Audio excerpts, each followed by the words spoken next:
심상치는 않았던 것 같아요. 이제 저는 이제 데이터, 제가 맡은 분이 데이터니까 데이터 관련돼서 그거를 이런저런 얘기들이 있었는데 그거에 대해서 조금 도움이 될 만한 얘기를 해보고 싶었는데요. 자료 준비는 충분히 못해가지고 좀 평소에 다른 데 발표하던 자료를 약간 좀 재활용을 했습니다. 그래서 오늘 그래서 발표한 내용의 제목은 이게 원정과에서 한번 또 발표할 일이 있어가지고 원정과에서 발표했던 내용 중에 일부를 발췌해가지고 제목은 그대로 가져왔는데, 그래서 그때 발표했던 내용이 최근에 한 10년, 15년 사이에 사람들이 데이터와 관계돼서 여러 가지 일이 발생했는데 거기서 발생했던 일 중에서 일부를 좀 설명을 해요. 특히 이제 학계에서 논문을 쓰는 거 관련해서 발생했던 일에 관계된 거를 좀 설명했던 거를 오늘 발표를 드리고요. 뒤쪽에 가면은 실제로 조금 많이는 못 넣었지만 저희가 원래 하려고 했더니 산발적 오류와 관련된 연구 토픽들, 그리고 거기서 이제 데이터가 어떤 식으로 연결되어 있는지에 대해서 어떻게 설명을 드린다기보다는 좀 더 퀘스천을 좀 던지는 내용을 좀 발표를 하겠습니다. 그래서 이게 보시면은 이게 딱 써져 있죠. 이게 다 아실 거예요. 98년도라고 되어 있는데 98년도에 스티브 잡스가 돌아와가지고 제일 먼저 내놨던 프로덕트인데 이걸 내놓고서 이제 화려하게 복귀를 했죠. 이게 잘 팔리면서 복귀를 했는데 스티브 잡스 얘기하려는 건 전혀 아니고요. 이게 이제 현재입니다. 현재 이 아이맥이 중요한 역사적으로 이렇게 중요한 물건이지만 현재의 모습은 이제 옛날 물건인 거죠. 옛날 물건인 거고 원래 컴퓨터를 사용하는 그 목적과는 상당히 다른 목적으로 이제 여기서 사용이 되고 있는 거죠. 그래서 이걸 repurposing이라고 합니다. 원래 purpose가 아니라 다른 purpose로 여러 가지로 활용하게 되는 거. repurposing이라고 하고 티피컬하게 우리가 이제 살아가는 세상에서 보게 되는 것들은 주로 뭐 가구라든지 집에 있는 어떤 물건들이라든지 이런 것들이 보통 사람들이 repurposing하는 것들이거든요. 여기 있는 예제도 버리는 스키드를 가지고 의자를 만든 거죠. 이런 게 repurposing인데 보통 볼링이에요. 상당히 볼링한데 이제 제가 이제 오늘 설명을 하려는 거는 사실 우리가 데이터 여러 가지 일들이 발생했고 빅데이터 시끄럽고 그랬다고 그러는데 그게 사실은 상당히 repurposing하고 연결이 강하게 되어 있거든요. 그 부분을 조금 설명을 드리겠습니다. 그리고 앞쪽 부분은 저 수업 들었던 학생들은 다 많이 들은 내용인데 이건 이제 대표적인 예제로 온보드 다이그노스틱이라고 차에 있는 시스템이거든요. 차에 있는 시스템이어가지고 차에 있는 여러 가지 데이터를 계속 뽑아주고 그거를 레코딩도 할 수 있고 그래서 원래 만든 거는 이걸 만든 목적은 자동차 고장나면 어디가 고장나는지 다이그노스틱을 해야 되는데 그걸 차를 다 분해해가지고 하려면 돈이 너무 많이 드니까 그렇게 안 하려고 만들어 놓은 장치인데 이게 이미 깔린 지가 너무 오래되다 보니까 96년도부터 미국에서는 requirement이었고 이게 아무 데나 다 있고 누구나 다 액세스할 수 있다 보니까 사람들이 이거 갖고 다양한 연구를 했거든요. 그래서 결국은 연구를 했을 뿐만 아니라 실제로 이거 갖고 repurposing을 뭘 했냐면은 사람들 같은 경우에 이런 여러 다양한 앱들을 만들었어요. 그래서 앱들 중에 예를 들면 여기 보시면 뭐가 있냐면 Monitor Your Son's Driving 나오죠. 그러니까 원래는 자동차 어디가 고장나는지 보는 건데 이걸 실제로 사람들이 사용하고 있는 거는 그걸 보고 있다가 내 아들이 운전할 때 저거에 연결돼서 모니터링 하고 있다가 속도가 얼마 이상이 올라가면 아버지 전화기에 앱에 뜨는 거죠. 메시지가 속도 얼마 이상 아들이 올라왔습니다. 그럼 당연히 아버지는 그 다음 액션은 아들한테 전화하는 거죠. 바로 전화해가지고 너 지금 어디냐 바로 이렇게 되는 거죠. 이런 일들이 다양하게 발생하고 있고요. 여기 사실 구글에 관계된 것도 여러분들이 보시는 것들도 사실은 가만히 생각해 보면은 다 repurposing이에요. repurposing 아닌 게 없어요. 구글 트랜스 이것도 우리 키워드 같은 게 얼마큼 많이 쓰는지 보는 건데 이것도 원래 이런 걸 만들 생각은 없었거든요. 처음에 모든 게 만들어진 건 그냥 구글 서치가 생겼기 때문이고 그걸 데이터베이스화 해가지고 모든 걸 다 적어놓고 있다 보니까 발생한 현상이죠. 그런 현상이고 구글 플루도 마찬가지고 플루는 마찬가지인데 심지어 이거는 한참 쓰다가 문제가 생겨가지고 문을 닫아버렸고 그래서 여기서 이제 repurpose 같은 경우에 조금 말씀을 드리고 싶은 거는 기존의 연구들이 그러니까 기존의 연구랑 보통 제 입장에서는 좀 2000년 이전에 있는 연구들, 2000년 이전의 연구들에서는 뭔가 데이터가 필요하다는 것 자체가 연구에서 데이터를 사용한다는 개념 자체가 데이터를 만든다는 개념이거든요. 그래서 내가 하려는 실험이 무엇이고 그 실험에 맞춰서 그 결과를 보기 위해서 데이터를 만들어야 되고 그래서 여러 가지 생각해 봐야 돼요. 그래서 어쨌든 문제를 먼저 정하고 그 다음에 실험을 정하게 되지 실험이라는 거니까 원래 풀려는 문제 때문에 정의가 되는 거지 원래 풀려던 문제가 없으면 실험이라는 것도 존재하지 않아요. 근데 이제 이 2000년대부터 이제 데이터를 갖고 여러 가지 일을 하는 데서 가보면은 생긴 일들을 보면은 문제를 먼저 정의하지 않아요. 항상 문제가 아니라 데이터가 뭐가 떨어져 있으니까 그 데이터 갖고 뭐 할까 고민하다가 갑자기 문제들 풀 수 있는 문제들이 무엇인가를 고민하면서 풀게 되는 거죠. 예, 그런 입장에서 보면은 한 10년, 15년 정도 상담들이 정말 열심히 한 게 사실은 상당히 오퍼튜니티한 거죠. 왜냐하면 어떤 문제, 중요한 문제, 우리가 메인스트림이 되는 우리 연구 문제에 대해서 어떤 설계를 한 게 아니라 그냥 만질 수 있는 데이터가 있으면 그걸로 풀 수 있는 문제였는지 상당히 오퍼튜니티까지 접근해가지고 그걸 건드린 거기 때문에 이렇게 되고 이제 제일 좋은 점은 사실 이 대부분의 연구는 이제 임충 교수님도 말씀해 주셨지만 사실 실험을 하면은 연구에 상당히 많은 리소스는 다 실험에 들어가는데 이 사람들이 이렇게 했던 이유는 실험 부분이 없기 때문이죠. 데이터가 모여있는 데이터를 사용하니까 나머지만 정말 열심히 하면 되니까 이런 연구를 많이 한 거죠. 그래서 이것도 수업 시간에 사용하는 예제인데 짧게 지나가겠습니다. 저도 이거 하도 발표했더니 이제 지겨워요. 이거는 이제 이 양영렬 교수라는 분이 이제 한 연구인데 이 연구가 이제 제가 제일 많이 사용하는 예제거든요. 이 예제가 뭐냐면은 food pattern hypothesis라고 그 음식 관련해서 그 음식에 사용하는 양념들 있잖아요, 재료들. 근데 양념들을 어떤 식으로 컴바인했을 때 음식 맛이 제일 좋을 것인가에 대해서 어떤 그 셰프들 사이에 어떤 가설이 있어요. 가설이 뭐냐면 상당히 그 인그리언트가 있을 때, 그 양념이 있을 때 그 양념을 실제로 구성하는 화학적인 요소들이 비슷한 게 많을수록, 겹치는 게 많을수록 그런 양념들을 같이 썼을 때 음식이 더 맛있다는 거죠.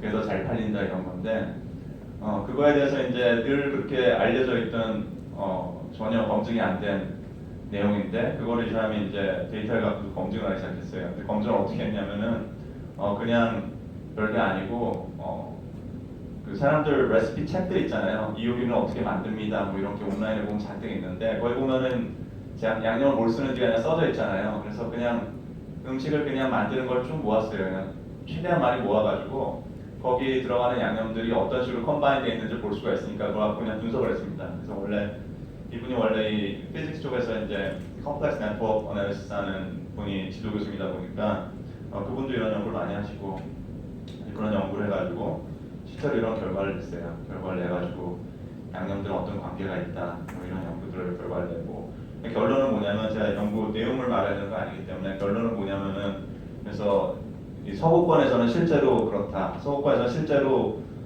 비슷한 것들을 썼을 때 더 좋다. 좋다는 건 무슨 얘기냐면 사실은 레시피 북에 더 많이 들어있다. 그런 예제들이 그렇게 되고 동양 같은 데는 전혀 그렇지 않다.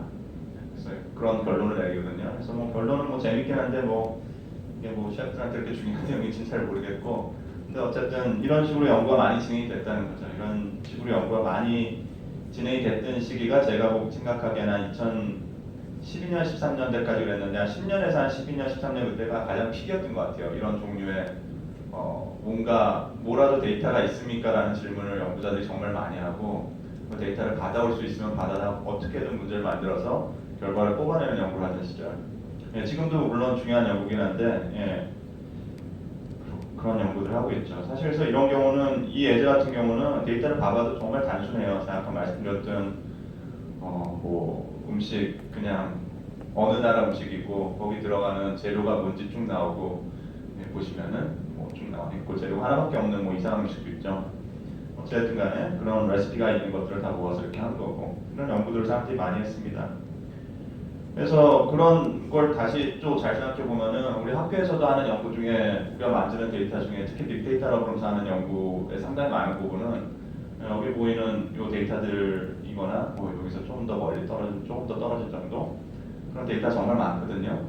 근데 다 페이스북도 원래 연구하려고 만든 시스템이 아니죠. 데이터 모으려고 시스템도 아니고 트위터도 마찬가지고 구글도 원래 다양한 데이터를 요즘 정말 많이 만지고 있는데 여기는 심지어 이제 너무 발전해가지고 데이터를 만드는 일이라든지 정말 연구를 위해서 데이터를 만든다든지 어떤 서비스 한다든지 이런 개념들이 충분히 발전해 있지만은 나머지 대부분들은 그런 개념이 없거든요. 단지 상당히 오퍼튜니스틱한 거죠. 데이터가 있다 보니까 이걸로 뭘 할 수 있을까 그런 연구들을 많이 했죠.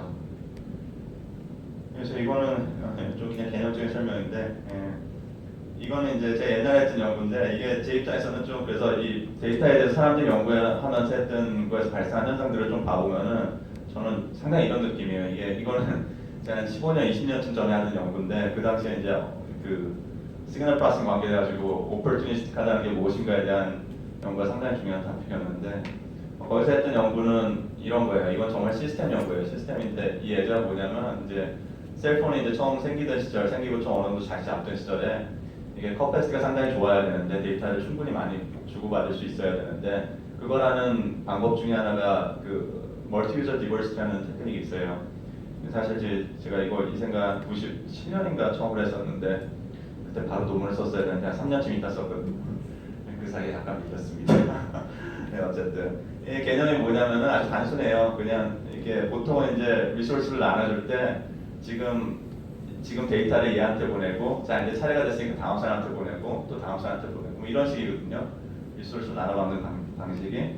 근데 이 채널이라는 게 그 시간마다 변하는데 변하는 속도 엄청나게 빨라요. 그래가지고 실제로 여러분들 쓰는 인터넷 서비스 지금 전화기 이거 사용할 때 보면은 그러니까 여러분들이 받을 수 있는 데이터 양이 거의 밀리세컨드 단위로 변해요.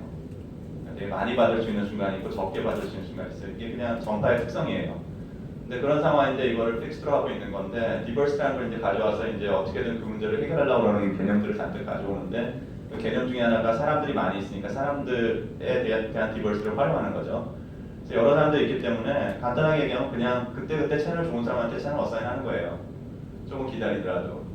그런 식으로 하면 컷패스가 많이 올라가요. 왜냐면 내가 지금 인터넷을 쓰면 속도가 얼마 안 난다 그러면은 이게 밀리세컨드 단위인데 내 요번 1밀리세컨드 포기하는 거죠. 사용을 안 하고 조금 더 기다리고 대신 내가 좀 더 많이 받을 수 있을 때 받고 이렇게 하는 건데 이런 식으로 하면은 이런 시스템 같은 경우는 이거는 결과를 봐보면은 사람이 한 10명 정도에 대해서 이런 걸 적용하기 시작하면은 거의 시스템 컷패스가 2배쯤 늘어나요.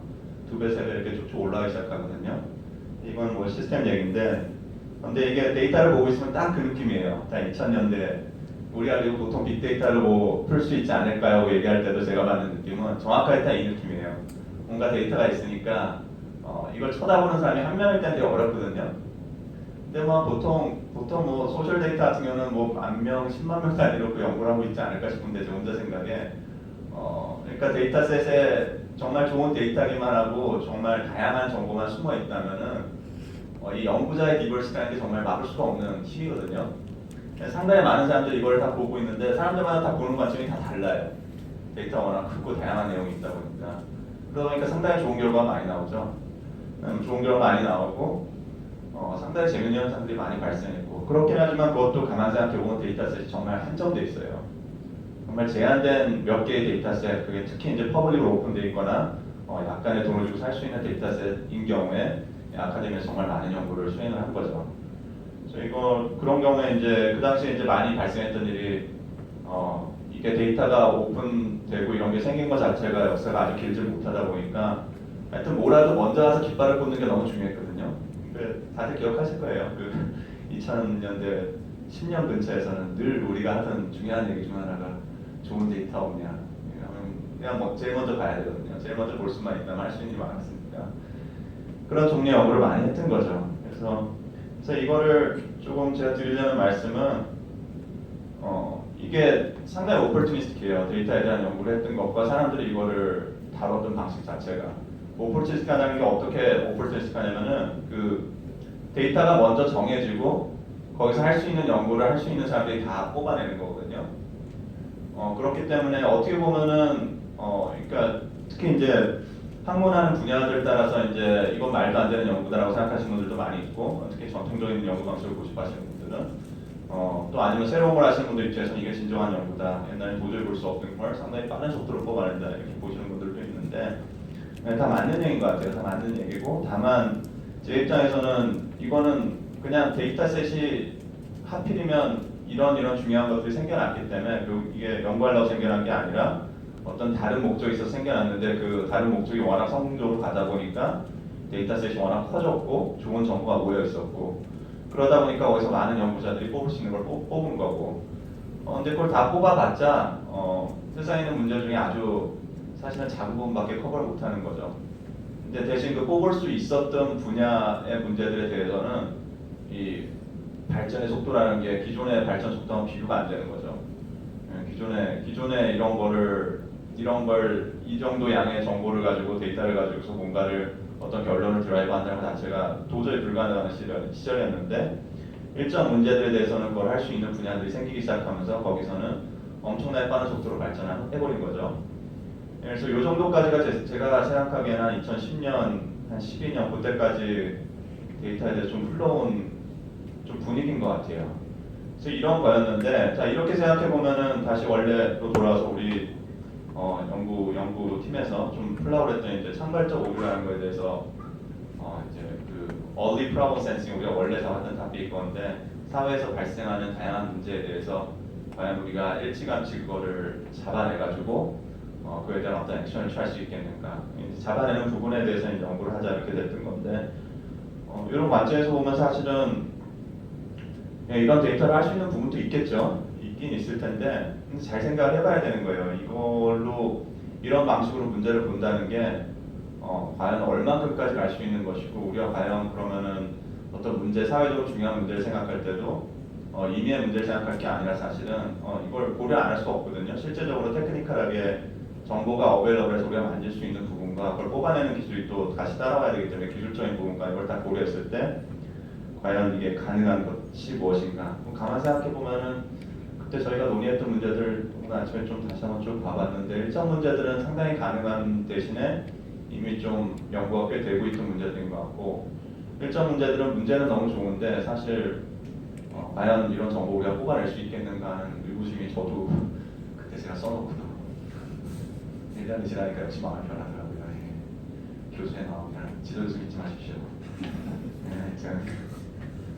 그렇습니다. 자, 이 정도가 좀 그 지나온 거 얘기하고 뭐 제가 다른 데서 좀 발표하던 내용이고 좀 빨리 진행해가지고 몇 가지만 더 말씀드릴게요. 이거는 저도 뭐 잘 모르는 얘기들도 좀 섞여 있는데 요즘 이제 저도 여러 가지 공부하고 있는 부분이고 그래가지고 그래서 그 The Era of Big Data라고 써놨는데 그 데이터를 그러니까 2000년 한 95년 사실 이제 90년대 후반부터 시작을 해가지고 2010년 정도까지 가면서는 보통 빅데이터라고는 상당히 많은 게 이 소프트웨어 솔루션 첫 번째 보이는 이걸 만들어낸 데이터를 실제로 만질 수 있는 시스템 그거를 보관할 수 있고 그걸 처리할 수 있는 시스템을 구축하는 거에 상당히 포커스되어 있고 그거에 관계된 여러 가지 정보를 뽑아내고 결과를 냈는데 그 결과는 사실은 복잡한 알고리즘은 아니었어요. 빅데이터를 만졌던 어떤 결과가 나왔던 것들 대부분은 상당히 알고리즘 자체는 상당히 간단하고 특히 카운팅에 근거한 것들이 정말 많고 근데 카운팅이 너무 중요한 게 그냥 본 적이 없으니까 한 번도 본 적이 없으니까 뭔가를 새로 카운팅을 하거나 뭔가를 간단한 분석을 통해서 그 결과가 어떻게 되는지 보면은 없던 거에서 처음으로 보는 거기 때문에 상당히 중요한 결과거든요. 더군다나 이런 10명, 20명, 30명 실험이 아니라 전 세계에 있는 인구의 뭐 몇 프로, 뭐 수십만, 수백만, 수천만에서 이런 나오는 카운트라는 거는 정말 파워풀하거든요. 그래서 정말 중요한 연구였는데 지금도 그리고 이런 연구들이 많이 진행되고 있긴 한데 다만 이제 우리가 원래 풀려고 했던 문제들은 상당히 복잡한 문제거든요. 산발적 오류라는 거는 일단 이름부터가 좀 그냥 머리에 바로 들어오지 않는 제목이잖아요. 상당히 복잡한 얘기를 우리가 풀려고 하는 건데 사회적인 문제를 풀려는 건데 이런 식으로 접근해서 풀 수 있는 거에는 상당히 한계가 있지 않을까 하는 생각이 조금 들고 그래서 이 시절에 지금 말씀드린 대로 그때 나왔던 많은 연구뿐만 아니라 실제 산업적으로도 발생했던 새로운 여러 가지 서비스 같은 것들을 봐보면은 상당히 많은 부분들은 이 데이터를 새로 만들겠다는 개념은 잘 없어요. 이런 게 있으니까 거기서 내가 뭔가를 해내겠다라는 개념이 많이 있지. 그런 식으로 좀 흘러왔다고 저는 생각이 됩니다. 이거는 전적으로 제 개인적인 생각이에요. 그래서 조금 넘어가지고 조금 이제 다른 얘기를 좀 해볼게요. 이건 저도 뭐 잘 모르는 얘기들인데 이제 요즘 이제 사람들이 다 이쪽으로 넘어가고 있어가지고 저도 뭐 저희 학생들은 잘 알겠지만 저도 버티다 이제 저도 이제 요즘 공부를 하고 있는데 요즘 이제 사람들이 많이 하는 얘기들 관계돼서 그 딥러닝이라든지 좀 복잡한 연구들을 알고리즘들을 사람들이 이제 만들기 시작했는데 그냥 알고리즘 자체만 봤을 때는 그렇게 중요하지 않다고 생각했는데 이런 이 창발적 오류 생각해 보면은 관련돼서 좀 생각해 볼 만한 토픽들이 조금 있는 것 같아요. 그래서 너무 기술적인 얘기는 안 하고요. 아주 간단한 개념 몇 개에 대해서만 조금 설명을 드릴까 싶어요. 기존에 데이터를 만지던 방식하고 요즘 아주 시끄러운 분야에서 데이터를 보는 방식하고의 기본적인 차이점, 어떻게 보면 철학적인 차이점 또는 기술적인 차이점의 근간이 되는 컨셉들 그걸 좀 설명을 드릴까 싶은데 레퍼런스 빼먹었네요. 이거 작년 립스에서 이제 그 딥러닝 대가 3명이서 튜토리얼 했던 거에서 뽑아온 건데 그 요즘 자주 종종 봅니다 저는. 거기 나와 있는 제일 먼저 얘기하는 제일 중요한 게 뭐냐면은 이 카운팅이라는 개념에서 이제 인텔리전스라는 개념으로 옮겨가기 시작하거든요. 데이터를 보는 방식에 있어서 요즘 하는 연구들은 그러니까 뭐 AI에서 이제들 많이 하는 얘기인데 인텔리전스라는 게 어떤 개념이냐면은 사실은 되게 단순해요. 단순하고 예제들은 정말 끝도 없이 많은데 이분들은 이런 식으로 보통 설명을 하더라고요. 이제 설명이 어떻게 되냐면은 예를 들면 이게 다 다른 거예요. 뭐 이건 고양이고 이건 개고 뭐 이거는 뭐 다른 동물이고 뭐 그렇다고 쳐보죠. 이제 그걸 구별해내는 어떤 알고리즘을 만드는 게 보통 사람들이 하는 건데 예를 들면 대표적인 문제가 이미지를 보고 자 이 안에 개가 있습니까 고양이가 있습니까 이런 문제들을 풀고 있죠. 이걸 푸는 거에 있어서 이제 개념적으로 옛날에는 개이냐 아니냐 또는 고양이냐 아니냐 또 세 번째 동물이 있으면 세 번째 동물이냐 아니냐 이거에 대해서 그걸 다 푸는 거예요. 다 풀어가지고 각각의 자기 영역이 있어요. 이 데이터 스페이스 안에서. 그래서 이걸 잡아내는 식으로 문제를 풀었다면은 지금 이제 풀고 있는 방식이라는 거는 이 선을 세 개만 딱 그으면은 7개 영역으로 나눠지거든요. 근데 각 선이 예를 들면은 수영을 할 줄 아는 것인가, 뭐 동물인가, 뭐 이런 식이에요. 개념적인 거예요. 생각할 수 있는 개념. 그래서 representation이라고 그러는데 이런 우리가 생각하는 방식으로는 representation에 해당되는 거고 데이터에서는 결국 representation이라는 거는 feature라는 것과 같은 건데 뭐 데이터 하시는 분들은 뭐 다 바로 이해할 수 있는 얘기일 거고 그래서 이런 것들을 하는 거고 이걸 잡아내는 거고 결국은 이런 식으로 첫 번째에서 두 번째로 생각을 바꿔 나가고 실제 알고리즘 저걸 할 수 있느냐 없느냐로 많이 바뀌고 있는 거죠. 그렇게 되고 두 번째는 한 가지 또 간단하게 예를 또 들어놨는데 이것도 마찬가지 여기 그냥 비슷한 얘기예요. 그냥 얘인데 그냥 개념을 좀 설명을 좀 드리려고 하나를 더 가져왔는데 이건 체커보드 또는 체스보드죠. 체스보드인데 여기서 예를 들면은 내가 말이 있는데 말이 지금 8x8이죠. 그러니까 64개 중 어디가 한 문제 있는 거를 맞춰야 되는 문제가 있다고 쳐보죠. 어떤 데이터를 받았는데 저 중 어딘가 있는 게 있으니까 맞춰야 된다고 치면은 옛날식으로 치면은 저걸 하나하나에 대해서 여기 있을까 저기 있을까에 대해서 모델링을 하는 거예요. 확률 분포가 생기고 첫 번째 있을 걸 확률, 두 번째 있을 걸 확률 분포 이런 식으로 문제를 푸는 건데 이제 지금 사람들이 많이 하고 있는 방식이라는 거는 이걸 보면서 이 선이라는 개념을 배워요. 선이 여기 보면은 8개 칸이 있으니까 중간에 7개 줄이 있잖아요. 그러니까 이쪽으로 7개 줄이 있고 저쪽에 7개 줄이 있으니까 줄이 7개 다 합쳐서 그러니까 7개 2개에서 14개라는 개념을 어떻게든 알아낼 수 있으면은 그 선에 대해서 그래서 이 선보다 위냐 아래냐라는 거를 14개 선에 대해서 그거를 판별할 수 있으면은 그런 걸 활용해가지고 결국 64칸 중에 어디 있는지를 찾을 수 있는 거죠. 그래서 그냥 지금 이렇게 얘기하고 64대 14니까 숫자가 별로 차이가 안 나는데 디멘션이 커지면은 이제 뭐 100만, 1000만, 비율이 100만, 1000만 이렇게 올라가기 시작해요. 디멘션이 커지면서 그래서 문제가 점점 복잡해지면 그러다 보면은 기존의 방식들로는 절대 풀 수 없던 문제들이 이렇게 보면 풀 수가 있을 수도 있는 거죠. 근데 이거를 사실은 옛날에도 다 이런 식으로 했거든요. 옛날부터 다 머신러닝 하면 다 이런 식으로 문제를 풀고 있던 건데 사실은 근데 가장 큰 차이는 뭐냐면 이 선을 찾는 걸 옛날에 사람이 하고 있었고 사람이 이제 이게 이미지 문제면 이미지에 가서 자 이미지에서 중요한 건 뭡니까 이거를 다 사람이 연구를 정말 열심히 해서 찾고 있었는데 뭐 말이면 말에 대해서 뭘 하고 있었고 요즘 뭐 스피치 레코니션 많이 좋아졌다고 그러는데 그것도 다 스피치 레코니션에서 중요하다는 이 선이라는 개념은 무엇인가를 사람들이 연구를 통해서 전통적인 연구 방식으로 찾고 있었던 건데 이제 그거를 찾아주는 알고리즘이 나왔는데 죽어도 안 되다가 한 30년, 50년 안 되다가 이제 되기 시작했어요. 요즘 돌아가기 시작하면서 난리가 나는 거죠. 그래서 그런 것들이 되기 시작했습니다. 이런 얘기 왜 하고 있죠? 결국에 차별적 오류 문제들이 얼마나 어려운 문제인가 그리고 그거에 대해서 우리가 생각해볼 컨셉의 아주 기본적인 거를 설명을 드리려고 그랬는데 좀 상당히 멀리 간 것 같네요. 그래서 여기도 봐보면은 이것도 예제인데 이것도 그냥 간단하게 설명을 드릴게요. 개념적으로 어떻게 되냐면은 사실 우리가 살아가는 세상에서 발생하는 일들이라는 거는 상당히 강한 스트럭처를 다 갖고 있어요.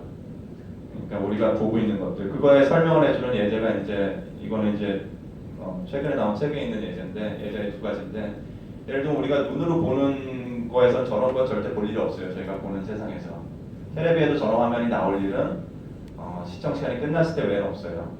저거는 그냥 유니폼 노이즈거든요. 그러니까 우리가 보게 되는 그 뭐라 그러죠? 스태틱한 화면 이렇게 보게 되는 것들이 그냥 유니폼 디스트리뷰션이에요. 그냥 밝기가 그냥 0부터 1 사이에서 이렇게 정해져가지고 했을 때 뿌려졌을 때는 저런 게 항상 나와요. 무슨 얘기냐면은 어떤 우리가 생각할 수 있는 단순한 확률 분포라는 거에 대해서 결과를 뽑아보면은 우리는 세상에서 절대 볼 수 없는 것들이에요. 세상에 절대 없는 것들. 돌려서 말하면 뭐냐면 세상에서 우리가 보는 모든 것들은 엄청나게 강한 스트럭처를 가지고 있어요. 우리가 그냥 생각을 안 할 뿐이지 생각할 필요도 없이 이게 뇌가 알아서 처리하니까 그게 뭔지도 생각을 안 하고 살 뿐이지. 세상의 문제라는 그렇게 스트럭처가 있고, 근데 그 문제는 뭐냐면 그 스트럭처가 뭔지를 찾아낸다는 것 자체가 너무 어려운 일이었기 때문에 그걸 학문 분야별로 다 따라하고 있던 거거든요. 다 알아서들 따로따로 그 연구를 하고 그걸 정말 30년, 50년에 걸쳐가지고 조금씩 발전시키고 이러고 있던 건데, 근데 이제 요즘 이제 그걸 이제 푸는 것들을 사람들이 조금씩 안 하기 시작했고, 거의 중요한 컨셉이 뭐냐면 두 번째 같은 게 보면은 이것도 그냥 예제입니다. 2차원 공간 안에 점들을 막 집어넣으면은 보통은 2차원 안에서 가우시안으로 뭐 이렇게 모델링을 하거나 확률음표로 모델링을 하거나 그러는 게 통상적인 접근 방식이거든요. 근데 실제로는 발생하는 현상이라면 저 선을 따라서 지금 딱 보시면 사람은 딱 보면 알아요. 사람은 보면 저 선을 따라서 뭔가 현상이 발생하고 있구나. 그래서 여기서 설명하는 건 뭐냐면은 2차원상의 점들이 찍혀져 있지만은 실제 발생하는 현상은 1차원 선상에 있다는 거거든요. 왜냐면 저 선만 따라가면은 그 선 위의 상상이 이렇게 벌어지는 거고, 선 자체는 사실 2차원상에 정의가 되어 있지만은 선 작은 부분을 보면 선의 작은 부분들을 보면 다 1차원이에요. 그래서 1차원으로 이해할 수 있는 세계예요. 이거는 이걸 매니폴드라고 그러는데, 그러니까 실제로 우리가 보고 있는 현상은 1차원인데 2차원 세상에 뿌려지다 보니까 저런 점들이 있는 거고, 이런 현상이 발생하는 거고요. 그 퀘스천은 뭐냐면은, 그러니까 우리가 풀려던 산발적 오류라는 문제도 제가 보기엔 비슷해요. 우리가 사실 그걸 풀 수 있다고 생각하는 이유 자체가 상당히 다양한 사회적 문제라는 게 전문가가 보면 좀 더 잘 알거든요. 그리고 어떻게 보면 막을 수 있었을 것 같은 것들이 정말 많아요. 나중에 지나고 보면 이거 다 이거 사인 아니었느냐 이렇게 되지 않느냐 이렇게 얘기를 하거든요. 근데 그게 정말 어려운 얘기인 거죠. 그게 정말 어려운 이유가 저 선이라는 게 존재한다는 거를, 저 선을 찾아낸다는 것 자체가 정말 어려운 일이에요. 모든 문제에 대해서 저거는 각 분야 전문가들이 정말 오랜 기간 동안 해온 연구거든요. 그럼에도 불구하고 지금 현재 다들 실험을 하고 있는 문제들, 남아있는 문제들인 거죠. 사실 쉬운 문제들은 옛날에 다 푼 거고 이렇게 되는 거죠. 그래서 이제 이거는 이제 요즘 이제 가장 최근에 이제 기술들은 이런 것들을 자동으로 찾아낸다는 개념에 상당히 포커스하고 있고, 근데 다만 이제 제한된 문제들에 대해서만 되고 있는데, 저는 사실 요즘 아주 제한된 몇 가지 딱 멈출 줄 알았는데, 이 사람들 좀 미친 것 같아요. 요즘 상당히 계속 저도 이제 쫓아가면서 이제 어쩔 수 없이 공부를 하다 보니까 상당히 다양한 문제들에다가 이런 것들이 자동으로 될 수 있는 기술들을 성공시키고 있더라고요. 지난 한 3년에서 5년 정도 사이, 제 생각에 거의 3년인 것 같아요. 사실은 5년 전도 좀 멀고 3년 사이에 정말 엄청난 발전이 있는 것 같아요. 그러니까 그런 일들이 벌어지고 있는 시절에 우리가 살고 있는데, 우리가 원래 풀려던 문제들, 특히 데이터적으로 접근해서 풀려고 했던 것들도 생각해 보면은 좀 많은 생각을 하게 되는 것 같아요. 첫 번째, 일단 저는 원래부터도 상당히 많이 좀 풀기 어렵다는 생각이 강했는데, 두 번째, 이게 접근 방식이 우리가 연구 방법론 자체가 어떻게 되는지 자체가 사실은 데이터를 사용한다는 부분을 얘기할 때는 저 같은 경우에는 더 혼란스러운 것 같아요. 과연 이게 과연 어떻게 풀어야 되는 문제인가.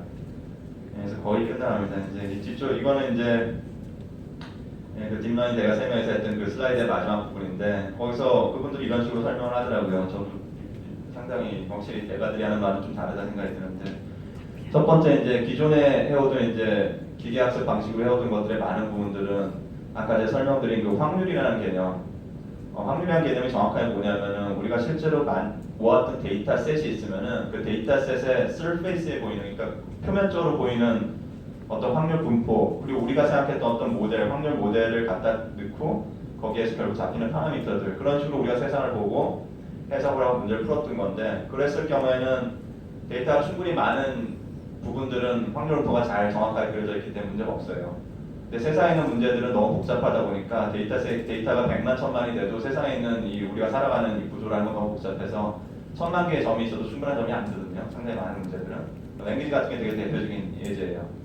이게 센텐스 같은 거 예제가 100만 개가 있어도 충분하지 않아요. 그거가 있다고 충분히 자 이제 말을 이렇게 하는 거구나 알아주시는 게 아니거든요. 기존의 방법은 그런 식으로 확률과식으로 했던 거는 한계가 있던 거고, 사람들이 지금 하고 있는 연구는 그게 아니라 이 안에 이 어떤 아까 선에 해당되는 그런 개념들이 있고, 그걸 결국 학습해 낼 수 있느냐 없느냐가 너무 중요한 거고, 사람의 뇌라는 거는 사람이라는 걸 너무 지금 잘하고 있는 상황이고, 과연 사람을 우리가 따라갈 수 있겠는가, 기계를 가지고 사람을 따라갈 수 있겠는가, 그 정도 연구를 하고 있는 거고, 그게 이제 맞는 방향으로 얘기를 하는 거죠.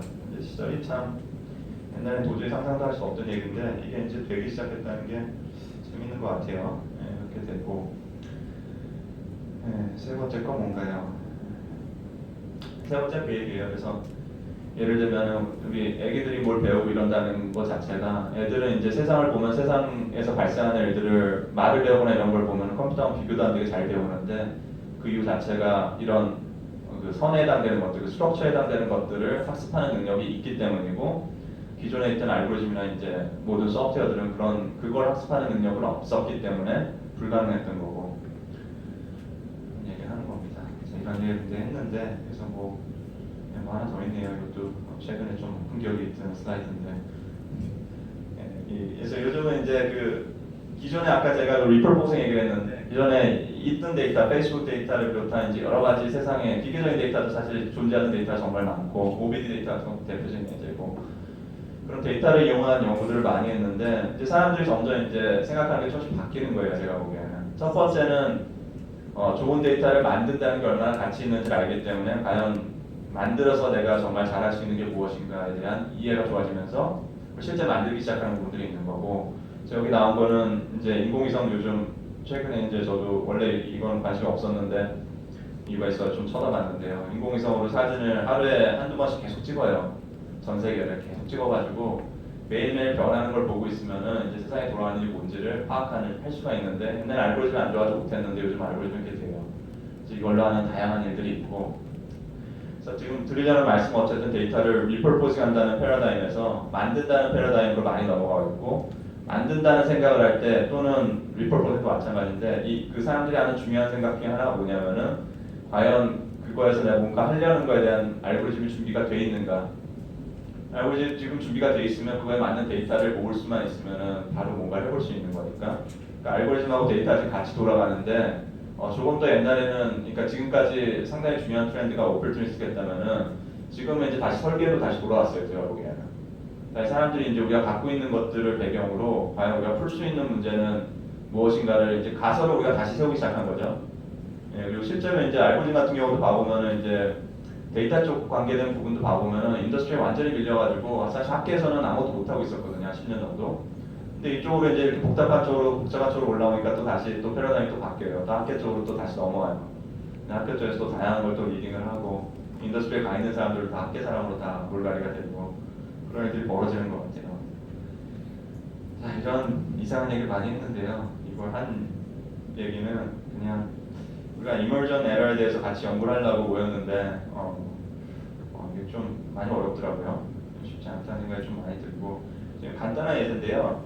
그냥 한번 아침에 그냥 저 혼자 한번 생각해 본 거예요. 우리가 그 자살 같은 문제에 대해서도 몇 번 얘기를 했는데 자살 말고도 사실 다양한 뭐 중독도 제 생각에 작년에 논의할 때 좀 있었던 것 같고 다양한 사회 문제에 대해서 얘기를 했었는데 그것도 생각을 해보면은 자살이라고 되게 어려운 사회 현상이거든요. 상당히 복잡한 거고 근데 그 안에 스트럭처는 있어요. 근데 그 스트럭처가 뭔지를 찾아낸다는 게 워낙 어렵기 때문에 기존에 그냥 큰 데이터를 보고 찾는다는 개념으로 접근한다는 건 제가 보기엔 무리예요. 이런 예제에서.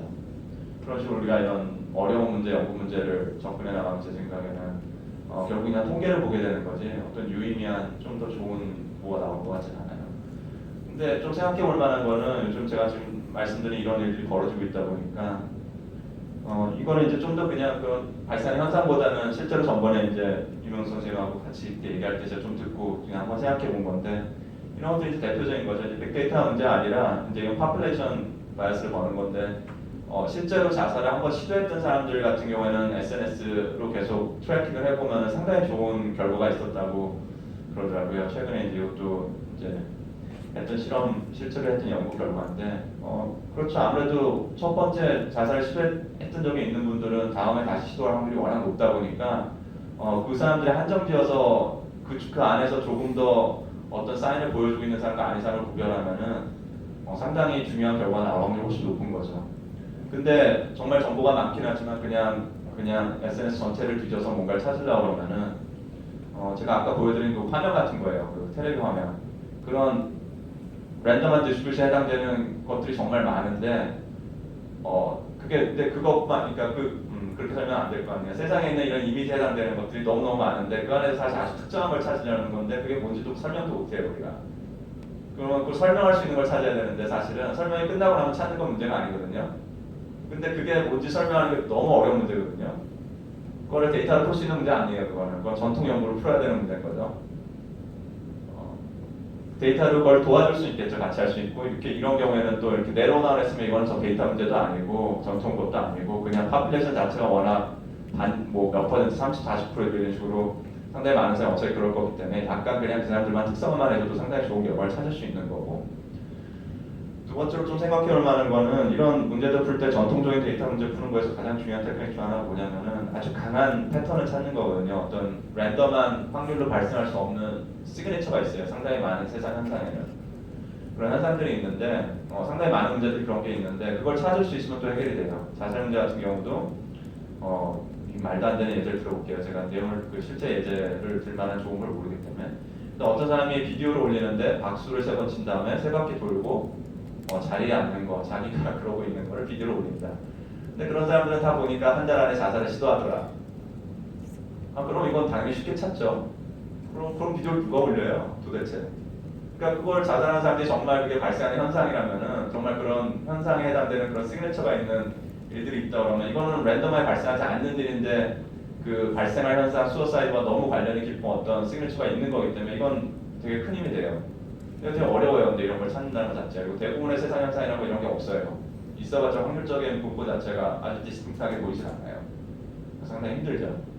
그럼에도 불구하고 데이터가 뭘 한다 그러면 그런 것들을 찾아볼 수 있는데 제 생각에 좀 잘 될 것 같지는 않습니다. 세 번째는 이제 아까 설명드린 이제 최근 연구 트렌드, 이것도 너무 이제 한참들 하고 있는 거여서 이걸 사회적 문제를 푸는데 아직 사용하기에는 좀 이른 것 같아요. 제 생각에. 그렇긴 하지만은 어쨌든 어떤 스트럭처가 정말 있다면 자살하는 사람들 또는 다른 문제들에 대해서 어떤 그 사회적 현상이 발생하는 데 있어서 어떤 강한 스트럭처가 있는데 사람들이 전통적인 연구 방식이나 데이터를 보는 방식 정도로 찾아내지 못하고 있는 부분이 있는데 그걸 이제 찾을 수 있는 어떤 기술적인 알고리즘이 존재한다면 지금 현재 알고리즘 그 정도까지 간다면 그것도 사실 사회 문제 한번 갖다 대볼 만하죠. 제 생각에는 한 5년에서 10년 사이에는 그런 연구도 많이 진행이 될 것 같은데 지금은 좀 너무 이른 것 같고요. 조금 좀 이른 것 같아요. 그런 것 같습니다. 뭐 이런 랜덤한 생각들이 좀 떠오르더라고요. 과연 이렇게 어려운 문제, 워낙 어려운 문제니까 어떻게 하면 좋을까.